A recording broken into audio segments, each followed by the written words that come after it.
नमस्कार। आज एक और नए अंक के साथ मैं आपके सामने हूँ और आज के इस अंक में भी जीवन के सबक के बारे में ही कुछ बात होगी। जीवन में कैसे कैसे संघर्ष करना पड़ता है, कैसे जीवन जीना पड़ता है और हर संघर्ष एक नया सबक लेकर आता है। अभी हम लोगों का जीवन जो है बहुत सरल नहीं है, कठिनाइयों से भरा हुआ है। हर तरफ से कठिनाइयाँ आते जा रही हैं और जीवन में यदि आपको आपका साथी समझदार मिल जाए जो आपके साथ तालमेल बिठा कर चले तो इससे बढ़िया क्या हो सकता है। आम तौर पर साथी तो आपको तालमेल वाला मिल भी जाएगा, लेकिन तालमेल बिठाने कहाँ देते हैं लोगों की कोशिश ये रहती है अगर पति पत्नी का तालमेल अच्छा देख लेते हैं तो न जाने क्यों रिश्तेदारों में खलबली सी मच जाती है, किसी तरह से इनके रिश्ते को खराब किया जाए। बहुत कोशिश करने के बाद भी अगर खराब नहीं कर पाते हैं तो तरह तरह के प्रपंच रचे जाते हैं कि रिश्ता खराब नहीं हो सका, जीवन खराब कर दिया जाए। ये केवल हमारी कहानी नहीं, इस संसार में न जाने कितने लोग इस परेशानी को झेल चुके होंगे, झेल रहे होंगे।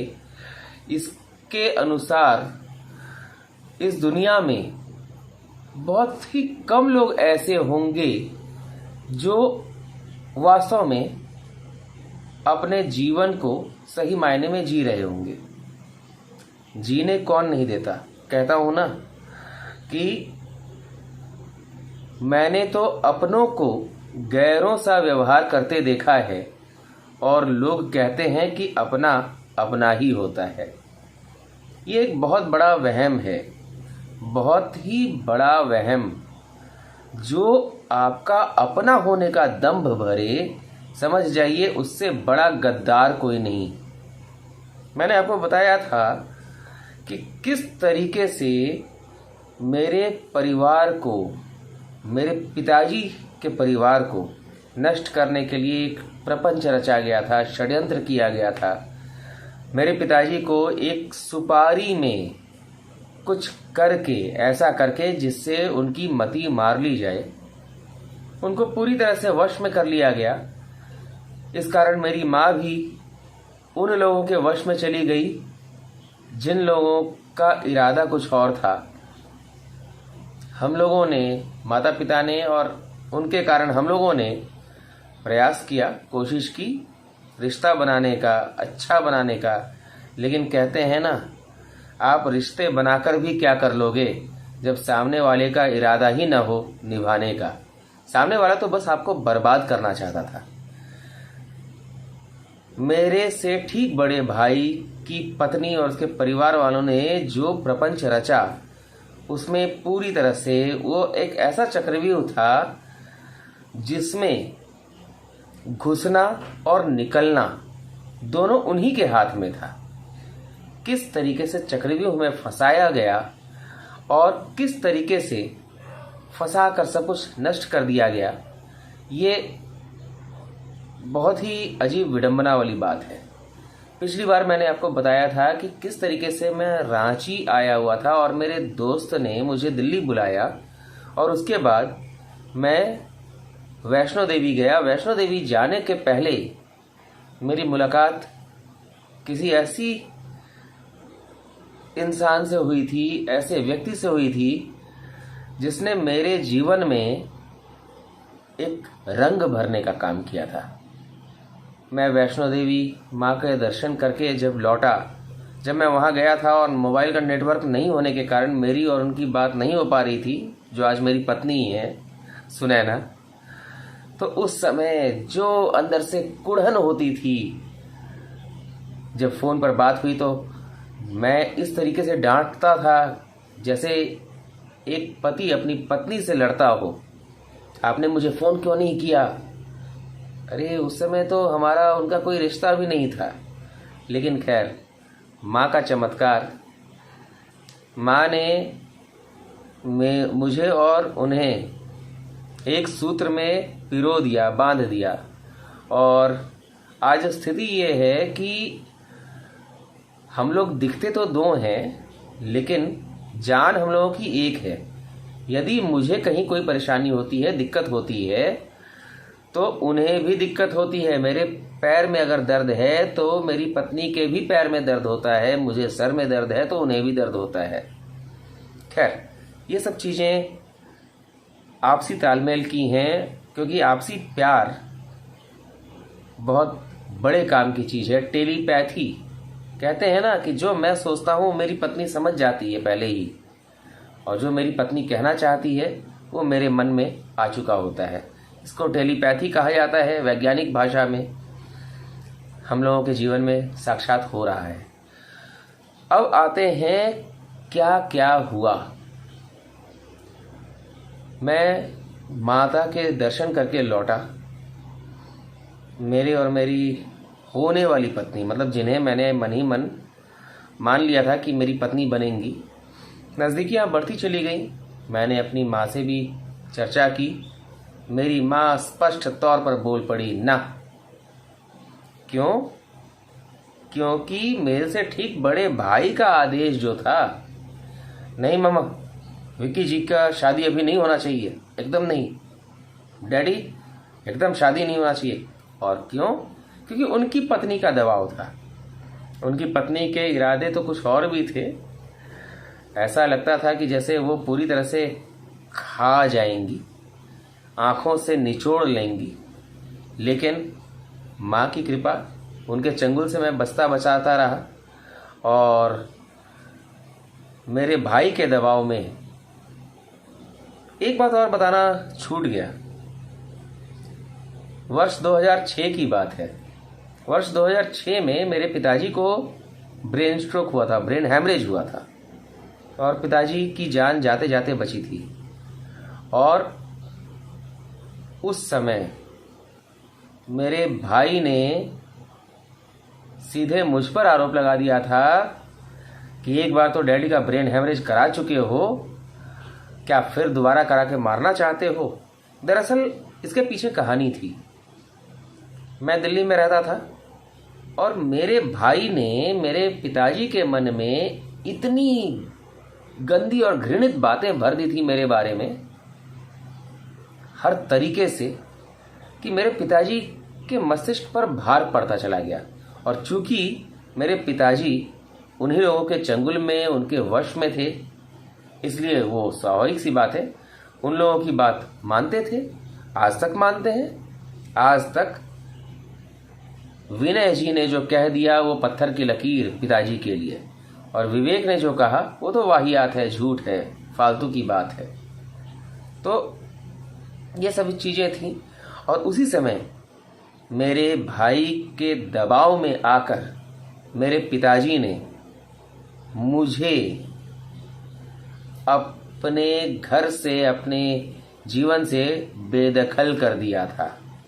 बेदखल करना मतलब केवल मुंह से बोलकर नहीं, कागजी कार्रवाई करके, बाकायदा कोर्ट में जाकर, अखबार में प्रकाशित करवाकर उन्होंने मुझे बेदखल कर दिया था। कारण क्या था? मेरे भाई के कहने पर, क्योंकि वो बड़े हैं, वो जो कहेंगे सही कहेंगे। मैं तो छोटा हूँ, हमेशा गलत करूँगा। आज तक मेरे पिताजी की दृष्टि में, उनकी नज़र में, आज तक मैं जो कहता हूँ गलत कहता हूँ। आज मेरे पिताजी जीवन की उस दशा को झेल रहे हैं जो कोई भी व्यक्ति नहीं चाहेगा, लेकिन आज भी उनकी आंखें नहीं खुल रही। और एक बहुत बड़ी बात, यदि आपके जीवन में मूर्ख माता, दोगले पिता, धूर्त और कपटी बहन और चोर भाई आपके जीवन में हो, तो आप उनके साथ रिश्ता रखकर कभी सुखी नहीं रह सकते। हमेशा आप परेशान ही रहेंगे, त्राहिमाम होता रहेगा आपके जीवन का। यही हालत हमारे साथ भी हुई।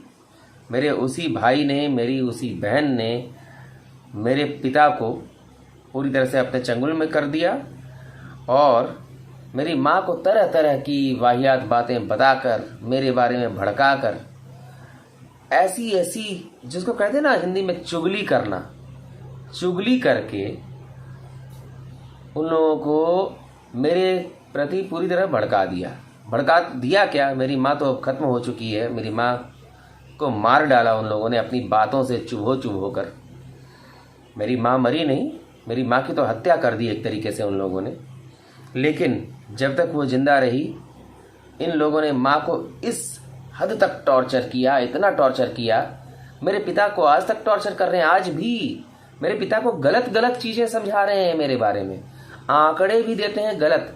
एक होम लोन की कहानी है, मैं वो भी बताऊंगा। उसमें भी गलत आंकड़े देकर, गलत बातें बताकर, जो स्पष्ट है सारी चीज़ें। लेकिन मेरे पिताजी को धोखे में रखकर मेरे खिलाफ भड़काया जा रहा है। और वो जो होम लोन की कहानी है, वो तो एक ऐसे घर की कहानी है जो सारे खून पसीने के मेहनत से हमने एक फ्लैट लिया था इंदिरापुरम में। उसे मेरी भाई और भाभी ने हड़प लिया और उसके बाद कहानी इतनी बुरी हो गई। उसके बाद ही मेरी माँ को ब्रेन हेमरेज हुआ था। मेरी माँ का ब्रेन स्ट्रोक उसके बाद आया। माँ 3.5 साल तक बिस्तर पर पड़ी रही और वो लोग आते रहे, सब कुछ जानते हुए कि किसका किया धरा है, किन लोगों के कारण क्या हुआ है। मेरे पिताजी और मेरी माँ के सामने उन लोगों ने दोगलापंथी की थी, किस तरीके से मेरे फ्लैट को हड़पने का षड्यंत्र खेला था। इसके बाद भी मेरे पिताजी और मेरी माँ उन्हीं की बातों में आज तक रहे। माँ तो अब रही नहीं, लेकिन हाँ, मरने के पहले तक माँ उन्हीं की बातों में थी। और कोई दूसरा पिता होता तो इस तरह की घटना के बाद अपने उस पुत्र को देखना पसंद नहीं करता। लेकिन आज भी मेरे पिता के लिए वही पुत्र और उनकी पुत्रवधू सब कुछ हैं, वही बेटी सब कुछ है जो जीवन भर मेरे बाप को लूटती आई हर तरीके से। मेरे पिता और मेरी माँ को कभी एक नहीं होने दिया मेरी बहन ने। उन दोनों के बीच हमेशा एक दीवार की तरह खड़ी रही मेरी बहन। और बाप को तो लूटा ही, मुझे बरगलाती आई, मुझे मेरे भाई के खिलाफ और मेरे भाई को मेरे खिलाफ बरगलाती रही, दुश्मन बनाती रही और सबसे लाभ उठाती रही। और वो वही बहन है जिसके बेटे को दिल्ली के फ्लैट में जब वो आया था, मैंने वो फ्लैट छोड़ दिया था, किराया मैं दे रहा था, बिजली का बिल मैं दे रहा था, कई महीनों तक वो वहाँ रहा। मैंने कभी कुछ कहा नहीं, सब कुछ मैं खर्च उठा रहा था। और जब मैं रांची आया तो मेरी उसी बहन ने कहा कि बाबू तुम मेरे घर में रहोगे और किराया देकर रहना होगा। 5,000 रुपये किराया, साथ में बिजली का बिल। और बिजली का बिल भी केवल मेरा नहीं, जो मेरी बहन के घर में और किराएदार रह रहे थे, उन सब ने जो बिजली का उपयोग किया, वो सबका बिजली का बिल भी मैं ही भर रहा था। एक एक दिन का पाई का हिसाब जोड़कर मैंने पैसा दिया है। ये वही बहन है जो कहती थी कि हम तो तुम्हारी माँ की तरह हैं, तुमको एक बच्चे की तरह पाले पोसे हैं। और वो बहन मुझे बर्बाद करने के लिए हर तरह का षड्यंत्र कुचक्र रचती आई। और स्थिति आज ऐसी है, बहुत सारी चीज़ें ऐसी हैं। मेरे पिता ने मुझसे जीवन भर बहुत सारी चीज़ें छिपाई। भोपाल में ज़मीन था, लेकिन वो नहीं बताया मुझे कभी। मैं रांची आया था शादी के बाद, 2010 में मैं रहा था, 6 महीने रांची में था। मुझसे छिपा कर रखी गई बातें जब मैं रांची से दिल्ली चला गया, तब मुझे फ़ोन करके पूछा जा रहा है कि भोपाल की ज़मीन का क्या करना है। ऐसी कई सारी बातें हैं, इनके बारे में मैं बताऊंगा आगे के वीडियो में। लेकिन ध्यान रखिए, मूर्ख माता, दोगला पिता, धूर्त और कपटी बहन और चोर भाई से बच कर रहना है। अगले एपिसोड में मिलते हैं। नमस्कार।